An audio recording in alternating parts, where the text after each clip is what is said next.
कह रहा है किसी समकोण त्रिभुज का कोण एक भुजा से 2 सेमी अधिक लंब और दूसरी भुजा के 2 गुने से अधिक है। त्रिभुज की भुजाएं ज्ञात कीजिए। क्या कह रहा है? त्रिभुज की भुजाएं ज्ञात कीजिए। एक चीज बताइए दोस्तों, मैं कई बार बता चुका हूं, समकोण त्रिभुज क्या होता है? जो 90 डिग्री का एंगल बनाता हो, होता है ना। चलिए ध्यान दीजिए। तो सबसे पहले हम क्या करेंगे? समकोण त्रिभुज बनाएंगे। ठीक है, चलिए ये रहा हमारा समकोण त्रिभुज। यहाँ बी बना लीजिए, ठीक है, इसको ए बना लीजिए, इसको ए मान लीजिए, ये हो जाएगा हमारा सी। अब देखिए क्या कर रहा है, कह रहा है किसी समकोण त्रिभुज का कोण एक भुजा से 2 सेमी अधिक है। ठीक है, एक भुजा से 2 सेमी अधिक है, तो इसको हम क्या करते हैं? आधार को हम x मान लेते हैं। ठीक है, तो यहां लिखेंगे माना समकोण त्रिभुज का आधार, समकोण त्रिभुज का आधार BC है ना, तो ये हो जाएगा BC इक्वल टू क्या हो जाएगा? x सेंटीमीटर हो जाएगा। अब देखिए, अब यहां समझने वाली बात है, कह रहा है एक भुजा से 2 सेमी अधिक है लंब और दूसरी भुजा, ये हमारा लंब है। अब इससे एक भुजा क्या अधिक है, तो ये कितना हो जाएगा? 2x + 1 हो जाएगा, 2x + 1। अब इससे एक कम है, तो ये कितना हो जाएगा मालूम है? 2x - 1 हो जाएगा। कितना हो जाएगा? 2x - 1। अब प्रश्न पढ़िए फिर से, कह रहा 2 सेमी अधिक लंब और दूसरी भुजा के 2 गुने से अधिक है। ठीक है, त्रिभुज की भुजाएं ज्ञात कीजिए। मतलब त्रिभुज की क्या करना है? भुजाएं ज्ञात करना है। ठीक है, तो देखिए यहां हम लेंगे प्रश्न से। अब देखिए यहां पहले इसका आधार और लंब और कोण निकाल लेना है। ठीक है, तो माना समकोण त्रिभुज की लंब कितना हो जाएगा? लंब यानी लंब हमारा क्या है? ए बी है ना, तो ए बी इक्वल टू क्या हो जाएगा हमारा? 2x - 1। अब यहां लिखेंगे समकोण त्रिभुज की आधार, समकोण त्रिभुज की कोण ना, कोण, तो कोण हमारा AC हो जाएगा। ठीक है, AC इक्वल टू कितना है? 2x + 1 हो जाएगा। ठीक है, 2x + 1। अब देखिए, अब हम क्या करेंगे? देखिए अब हमारा नियम क्या होता है? देखिए ए बी हो जाएगा और BC हो जाएगा और AC हो जाएगा। ये पाइथागोरस थ्योरम नहीं लगा सकते यहाँ पे।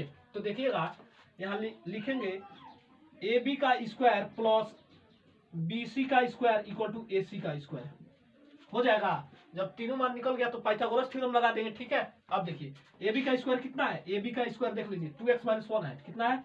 2x - 1 का होल स्क्वायर प्लस BC का मान x का स्क्वायर इक्वल टू AC का मान 2x + 1 का होल स्क्वायर।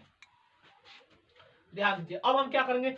यहाँ पे a - b का होल स्क्वायर लगा देंगे, यहाँ पे a + b का होल स्क्वायर लगा देंगे। ठीक है, मान भरिए, तो ये हो जाएगा a² यानी 2x का स्क्वायर, ठीक है, प्लस b² यानी 1 का स्क्वायर माइनस 2a भी होता है ना, तो 2 × a का मान 2x × b का मान x 1। ठीक है, प्लस x² है, x² लगा देंगे इक्वल टू, अब देखिए इसको a + b के होल स्क्वायर पे तोड़िए, तो ये हो जाएगा 2x का स्क्वायर प्लस b²। ठीक है, यानी 1 का स्क्वायर प्लस 2ab, 2 × a का मान 2x × 1।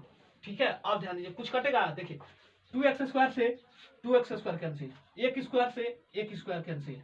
ठीक है, क्या बचा हमारा? अब ध्यान दीजिए x² बचा ना, तो ये हो जाएगा x² माइनस, अब देखिए 2 दूना 4x। ठीक है, तो ये हो जाएगा 4x इक्वल टू, इधर देखिए क्या है? 2 दूना 4x बचा ना, तो ये हो जाएगा 4x, ये प्लस है, इसको उधर भेजिए, तो ये हो जाएगा x² माइनस 8x हो जाएगा इक्वल टू 0। देखिए कॉमन क्या दिख रहा है? x दिख रहा है। ठीक है, तो x कॉमन लीजिए, तो x - 8 हो जाएगा इक्वल टू 0। तो ये हो जाएगा x इक्वल टू 1 0 आ जाएगा, 1 आ जाएगा x - 8 इक्वल टू 0, तो ये हो जाएगा x इक्वल टू 8। ठीक है, अब देखिए जो धनात्मक में होता है ना उसी को लेंगे। ठीक है, अब 8 का मान x में भरिए। ठीक है, अब यहां ध्यान दीजिए, अब लिखेंगे समकोण त्रिभुज की लंब। ठीक है, लंब में मान भर लीजिए पहले।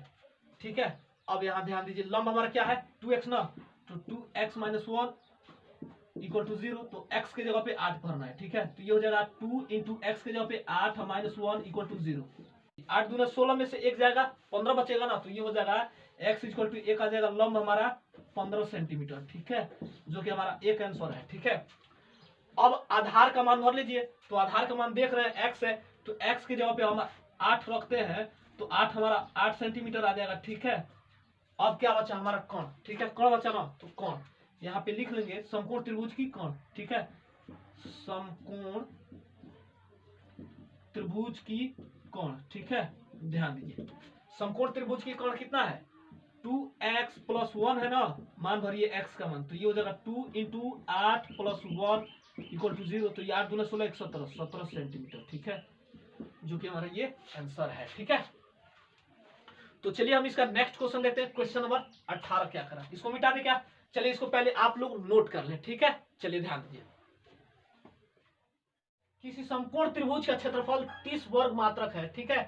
यदि शीर्ष लंब और आधार से 7 मात्रक अधिक हो तो उसका आधार तथा शीर्ष लंब निर्धारित करें, ठीक है। क्या करें, उसका आधार तथा शीर्ष लंब निर्धारित करें, ठीक है। ध्यान दीजिए सबसे पहले इसमें हम एक समकोण त्रिभुज बनाएंगे, ठीक है। चलिए ये रहा हमारा समकोण त्रिभुज, ठीक है। इसका नाम रख लीजिए ए, ये हो जाएगा बी, ये हो जाएगा सी, नहीं रखेंगे तो भी चलेगा, ठीक है। कह रहा है किसी समकोण त्रिभुज का क्षेत्रफल 30 वर्ग मात्रक है, इसका क्षेत्रफल कितना है 30 वर्ग मात्रक है। यदि शीर्ष लंब आधार से, ठीक है, यदि शीर्ष लंब आधार से, तो आधार तो हमारा यही है, तो इसे हम x सेंटीमीटर मान लेते हैं, ठीक है। अब कह रहा है 7 मात्रक अधिक है, क्या कौन सा अधिक है, लंब ना, तो लंब हमारा, तो ये कितना हो जाएगा x + 7 हो जाएगा। यहाँ लिखेंगे माना समकोण त्रिभुज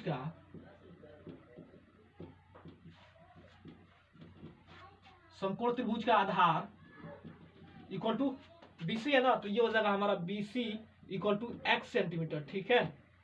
अब यहां ध्यान दीजिए, यहां लिखेंगे समकोण त्रिभुज का लंब, समकोण त्रिभुज का लंब कितना है, लंब हमारा AB है ना, तो ये हो जाएगा AB = कितना है x + 7 है। और क्या कह रहा है लंब निर्धारित करें, तो चीज बताइएगा समकोण त्रिभुज का क्षेत्रफल क्या होता है, समकोण त्रिभुज का क्षेत्रफल होता है 1/2 × ऊंचाई गुणे लंब, ठीक है। तो ध्यान दीजिएगा यहां लिखेंगे समकोण त्रिभुज का क्षेत्रफल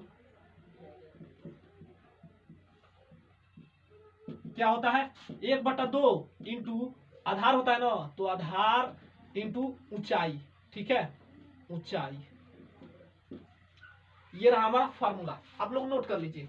समकोण त्रिभुज का क्षेत्रफल होता है 1/2 आधार गुणे ऊंचाई होता है, ठीक है। चलिए मान भरिए 1/2 × आधार हमारा कितना है, आधार x है, x × ऊंचाई कितना है x + 7 है, इक्वल टू, अब देखिए इसका मात्रक कितना दे रखा है, इसका मात्रक 30 सेंटीमीटर ना, 30।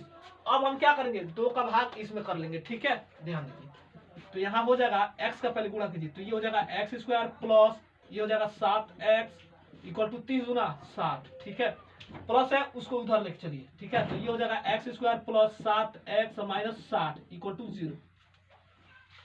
अब देखिए हमारा द्विघात समीकरण हो गया, 60 है ना, 60 को ऐसे तोड़ना है, जोड़ के हमको 7 लाना है, ठीक है, और गुणा करके 60 लाना है। कैसे होगा देखिए 12 × 5 = 60, जब 12 में 5 माइनस करेंगे तो +7 आ जाएगा, और जब 12 में 5 इंटू करेंगे तो हमारा 60 भी निकल जाएगा, ठीक है। ध्यान दीजिए तो ये हो जाएगा x² + 12x - 5x - 60 = 0।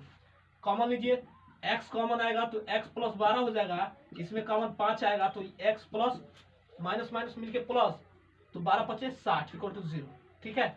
मान भरिए x + 12 और दूसरे क्वेश्चन में x - 5 = 0, तो x + 12 = 0, तो ये हो जाएगा x = -12, इसका गुणनखंड करें x - 5 = 0, तो ये हो जाएगा x = +5। और अब जानते हैं जब धनात्मक होता है उसी को लेते हैं, ठीक है। ध्यान दीजिए अब क्या करेंगे x के जगह पे 5 रखते चलेंगे, ठीक है।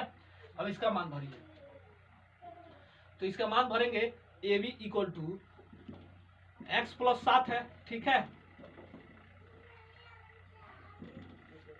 अब x का मान कितना है 5 ना, तो 5 + 7 = कितना हो जाएगा 12 सेंट, 12 क्या है 12 वर्ग मात्रक है ना, तो 12 वर्ग मात्रक, जो कि हमारा क्या है ये आंसर है, ठीक है।